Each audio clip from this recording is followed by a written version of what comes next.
కొన్ని మున్సిపల్స్తో పాటు ఇక్కడ ఉన్నటువంటి కార్పొరేషన్ కూడా ఎన్నిక రాబోతుంది.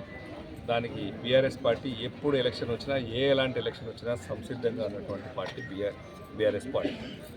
60 డివిజన్లలో జరగబోతున్నటువంటి ఎన్నిక మా జిల్లా అధ్యక్షులు రేగా కాంతారావు గారు, ఈ కాన్స్టిట్యున్సీ ఇన్ఛార్జ్ మాజీ మంత్రివర్యులు వర్మ వెంకటేశ్వర గారు, ఈ కాన్ఫరెన్స్కి సమన్వయంగా వీరిద్దరి ఇక్కడ ఉన్నటువంటి అందరి మధ్యలో నేను వచ్చినటువంటి ఈ ఇన్ఛార్జ్గా ఈ 60 డివిజన్లలో ఎలక్షన్ ఫిబ్రవరి 2వ వారంలో జరుగుతుందని తెలిసింది. ఇది అందరికీ తెలిసిన విషయమే.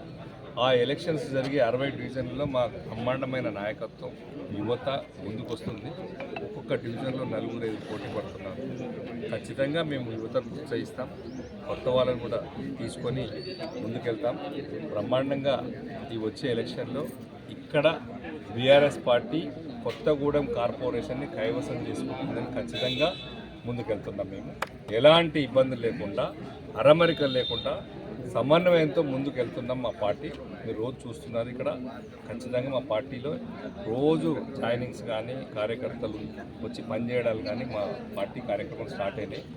రేపటి నుంచి ప్రతి డివిజన్లలో మేము ముగ్గురం, కాంతారావు అన్న, నేను, ఇక్కడ ఉన్నటువంటి వర్మ గారు కానీ, ఇంతకుముందు ఉన్నటువంటి ఆ మేయర్ సీతాలక్ష్మి గారు, ఎక్కడెక్కడ మా ప్రజాప్రతినిధులు ముందున్నారో యాక్టివ్గా ఉండే చురుకైన కార్యకర్తలు అందరూ కూడా పక్కన ఉన్నటువంటి గ్రామ పంచాయతీ, ఇక్కడ ఎలక్షన్ లేని వాళ్ళు ఈ నియోజకవర్గాలు కానీ పక్కన ఉన్నటువంటి పినపాక నుంచి కానీ అందరినీ తెచ్చుకొని ప్రతి డివిజన్ నుంచి కూడా కొంతమంది ఇన్ఛార్జ్ తీసుకొని కష్టపడతాం.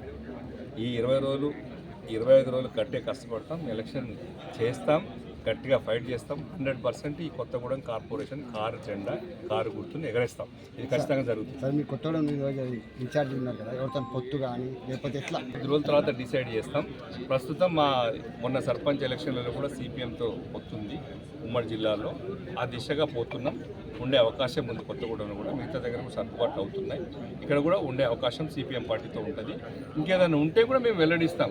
దాంట్లో ఇబ్బంది ఏం లేదు.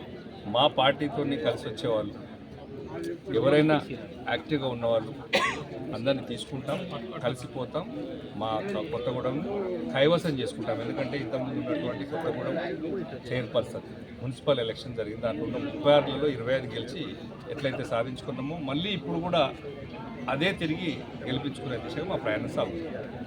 Thank you.